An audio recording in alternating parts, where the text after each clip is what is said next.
On se plonge aujourd'hui dans l'analyse d'un document qui a fait l'effet d'une véritable bombe dans le paysage médiatique et politique. Il s'agit du rapport parlementaire sur l'audiovisuel public français, un pavé de plus de 500 pages sorti en 2026. Et ce qui est fou, c'est l'impact de ce truc. On ne parle pas d'un vieux texte administratif qui prend la poussière, non. Les travaux de cette commission ont généré des millions de vues en ligne. Tout le pays a suivi ça. Le but aujourd'hui, c'est de décortiquer tout ça. Les faits, les chiffres et les énormes tensions politiques en se basant uniquement sur ce qui est écrit noir sur blanc dans ces pages. Allez, c'est parti. On a là le tome 1 de ce fameux rapport de l'Assemblée nationale. À la base, c'est une commission d'enquête lancée par le groupe UDR, avec un focus très précis, la neutralité, le fonctionnement et le financement des médias publics. L'idée pour nous, c'est de garder une neutralité absolue. On n'est pas là pour prendre parti, mais pour exposer ce que contient ce document officiel. Et on va voir qu'il documente à la fois des accusations de gros dysfonctionnements, mais aussi une fracture idéologique assez dingue au sein même de la commission. Et pour bien capter l'ampleur du phénomène, il suffit d'un chiffre, 67. C'est le nombre d'auditions qui ont été menées. On parle de plus de 150 heures de témoignages sous serment. Et le truc, c'est que ça ne s'est pas fait en cachette. Tout a été diffusé en direct, ce qui a créé un véritable raz-de-marée sur les réseaux. Genre, plus de 11 millions et demi de vues rien que sur TikTok et des millions d'autres sur YouTube. L'engouement des citoyens pour savoir comment sont gérés leurs médias, c'est presque du jamais vu. Mais attention, parce que dès les toutes premières pages, bam, le clash politique éclate au grand jour. D'un côté, on a le rapporteur de la commission qui martèle qu'il faut absolument réformer les médias publics pour garantir l'efficacité, la neutralité et surtout faire attention à l'argent public. Et de l'autre, le président de la commission, qui vient d'un autre bord politique, rédige un avant-propos totalement lunaire.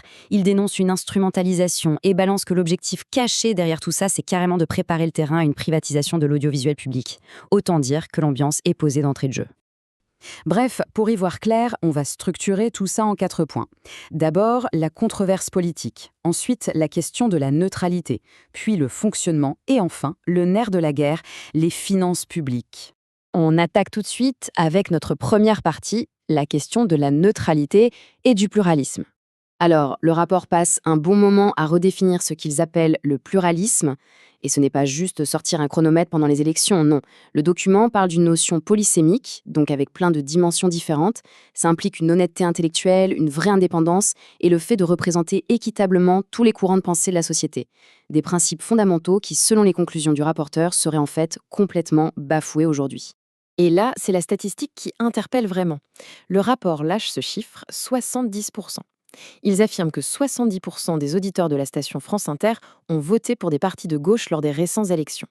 Le texte s'appuie là-dessus pour dénoncer une archipélisation de l'audience. En gros, l'argument, c'est dire on a des médias de service public, payés par tout le monde, mais qui finissent par s'adresser à une seule partie de la population, très homogène politiquement. Et donc, ils perdraient la confiance d'une grande partie des citoyens. Pour appuyer ça, la commission dresse une liste assez chargée d'entorses à la neutralité.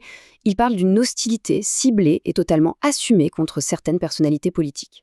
Il pointe même l'humour à l'antenne, qu'il qualifie, je cite, d'expression militante. Le texte dénonce aussi une sous-représentation chronique de certains partis et affirme qu'il y a des biais partisans qui s'infiltrent carrément dans le fact-checking, les fameuses cellules de vérification des faits. Ce qui nous amène à la deuxième partie, le fonctionnement interne et les conflits d'intérêts. Là, la conclusion de la commission fait mal. Il qualifie carrément l'audiovisuel public de système surexposé aux conflits d'intérêts.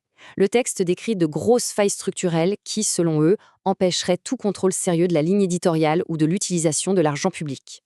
Concrètement, comment ça marche d'après le texte ? C'est un engrenage en 3 étapes. 1. Ils externalisent à fond la production. Au lieu de faire les émissions en interne, ils achètent à des boîtes privées.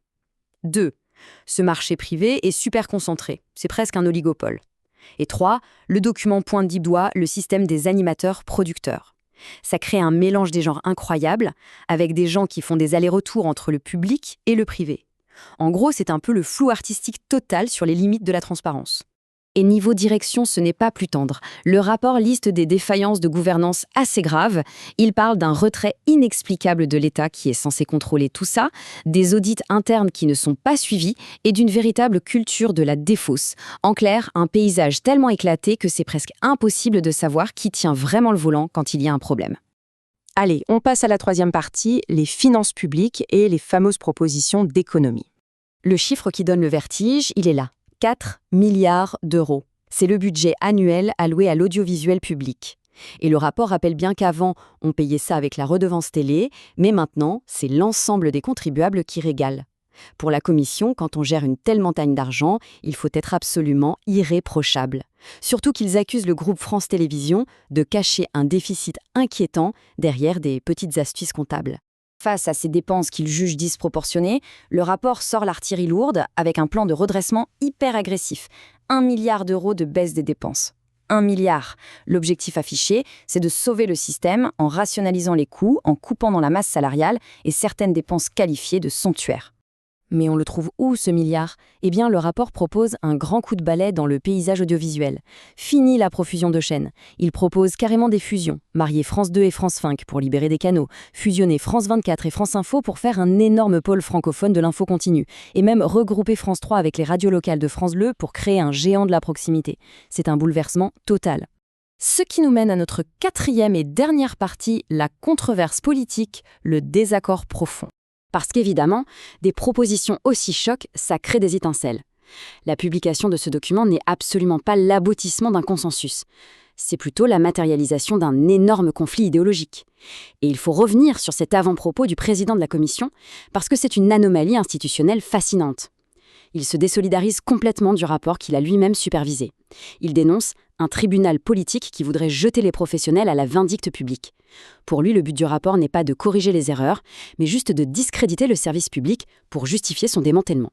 Et c'est ça qui est brillant. Le président a quand même tenu à ce que tout soit rendu public malgré son désaccord profond. Et il cite le philosophe Nicolas de Condorcet, « Un peuple libre a le droit de tout voir et de tout savoir ». C'est une façon de dire que la transparence démocratique, ce n'est pas une caution politique.